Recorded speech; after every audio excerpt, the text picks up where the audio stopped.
정부가 올해 고3 수험생이 치르게 될 2025학년도 입시부터 의과대학의 입학 정원을 2,000명 늘리기로 했습니다. 이 예상보다 큰 폭의 증원 계획이 발표되면서 이 대학가와 입시 현장이 동시에 술렁이고 있는데요. 이 앞으로의 파장과 학교 현장에 미칠 영향까지 오늘 EBS 뉴스에서 자세히 짚어봅니다. 먼저 영상 보고 오겠습니다.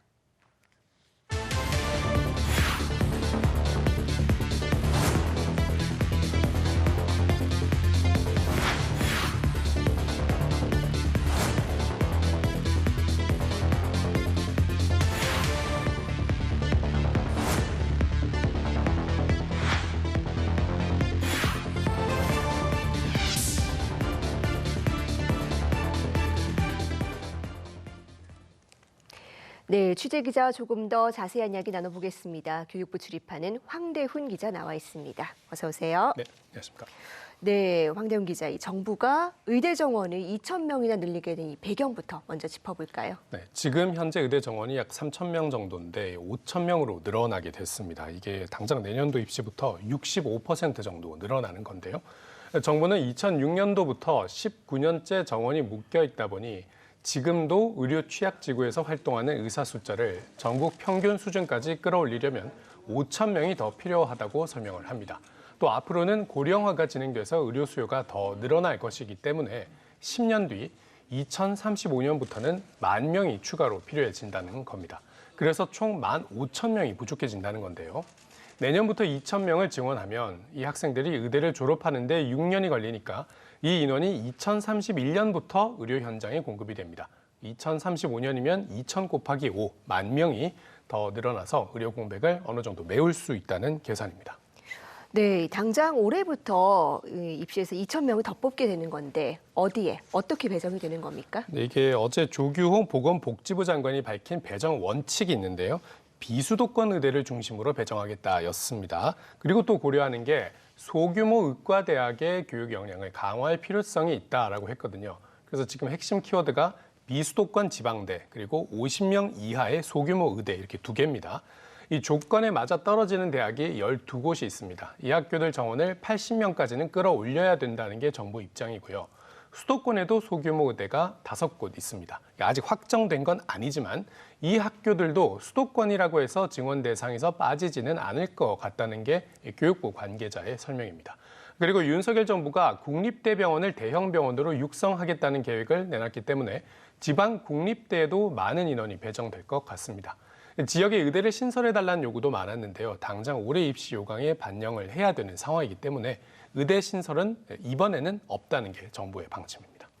네, 이 비수도권 지역과 소규모 대학, 이 지역을 배려한다는 취지가 뚜렷한데 그래서겠죠. 이 지역 인재 전형도 40%에서 60%로 늘리겠다는 말이 나왔다고요. 네, 그 브리핑에서 나온 얘기였는데요. 지금 현재 의대들은 최소 지역 인재 선발을 40%까지는 의무적으로 하도록 되어 있습니다. 강원하고 제주 같은 일부 지역만 20%고요.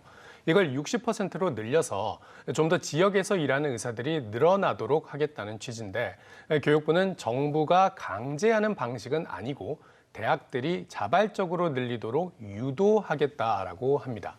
그럼 이제 이 숫자가 왜 구체적으로 60%인 거냐, 그리고 이거를 과연 달성할 수가 있는 거냐 이렇게 질문을 좀 했었는데 지금도 지방 의대들은 절반 이상을 지역 인재 전형으로 뽑고 있습니다. 많게는 80%까지 이미 뽑고 있는 대학들이 있다는 겁니다. 부산대라든지 전남대, 동아대 같은 경우는 89%에 달한다는 통계도 있고요. 그리고 교육부가 이번에 지역발전 특구나 이런 계획을 위해서 지방을 돌면서 대학들의 목소리를 직접 들어봤더니 거점 국립대들 같은 경우에는 자기들이 60% 정도까지 지역인재 선발을 늘리겠다 이렇게 대학이 먼저 제안을 하고 있는 상황이라는 겁니다. 이렇게 되면 지역인재로 뽑는 인원이 앞으로 1,000명대에서 2,000명대 정도, 2배 정도로 늘어날 거라는 관측이 나옵니다. 네, 의무는 아니고 유도를 하겠다라고는 하지만 그래도 입시에 미치는 영향이 만만치는 않을 것 같은데요. 네, 맞습니다. 일단 의대 문턱이 낮아지는 건 확실한 거기 때문에 이과 선호 경향이 높아질 거란 전망 나오고 있습니다. 그리고 늘어나는 지역 인재 전형을 노리고 지방으로 유학을 가는 경우도 생길 거란 전망도 있습니다. 또 지금 늘어나는 인원이 2,000명인데 2,000명이면 서울대 자연계열 전체 정원보다도 많은 숫자거든요. 치대와 한의대, 또 서울의 주요 약대를 합친 인원에 맞먹는다는 분석도 있습니다. 자, 이렇게 되면 상위권 이과생들 중심으로 연쇄적인 이동이 이루어질 수 있기 때문에 전체적인 입시 판도에도 영향을 크게 줄 거라는 전망이 나옵니다. 사교육 시장도 커질 것으로 보이는데요. 벌써 다니던 학교를 그만두고 반수를 알아보고 있다, 이런 경우도 나오고 있어서 대학들의 중도 이탈률이 높아질 가능성도 점쳐지고 있습니다. 다만 아직까지는 이 정원 배정에 있어서 확정된 것은 없기 때문에 입시 전략을 제대로 세우기 위해서는 정확한 결정 사항이 나올 때까지 기다리는 게 좋을 것 같습니다. 교육부는 3월 중순까지 대학별 수요를 조사해서 4월 중하순까지 정원 배정 절차를 완료하겠다는 입장인데요. 이 지역별 유불리가 결정될 때까지는 신중할 필요가 있겠습니다. 네, 이공계 인재가 유출되고 사교육이 들썩일 수 있다라는 우려는 꼭 짚어봐야겠습니다. 그렇습니다. 네, 그리고 여기에 더해서 이 갑작스러운 정원 확대로 의대 교육의 질이 떨어질 거라는 지적도 나오는데 정부는 어떤 입장입니까? 네, 어제 브리핑에서도 이런 질문이 나왔었는데요. 일단은 보건복지부가 의학교육 점검반을 운영했을 때 대학들의 교육 역량도 충분했고 일부 대학들이 좀 발전할 필요성은 있는데 그걸 위한 투자 의지도 확인을 했다, 이런 설명입니다. 또 의대는 평가 인증제가 있기 때문에 이걸 통해서 앞으로 교육의 질을 관리해 나가겠다, 이렇게 밝혔는데요. 의사단체에서는 현재 병원 전공의들을 중심으로 반발도 커지고 있습니다. 당장 설 연휴 직후부터 총파업에 돌입하겠다는 입장인데요. 서울의 대형 병원 가운데 하나로 꼽히는 서울 아산병원의 경우 현재 총파업이 가결된 상황이고요.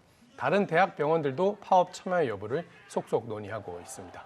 정부는 의사들의 집단 행동에 대해서는 강경 대응하겠다는 방침인데요. 이번에는 의사들이 파업만이 아니고 집단 사직서를 제출하려는 움직임도 있어서 정부가 병원에 사직서 수리 금지 명령도 내린 상황입니다. 네, 의대 증원에 따른 여파가 이 대학은 물론 초중고 교육 전반에도 적지 않을 것으로 보이는데요. 이 혼란을 막을 대책까지 차분히 마련되어야 하겠습니다. 황대훈 기자, 잘 들었습니다. 네.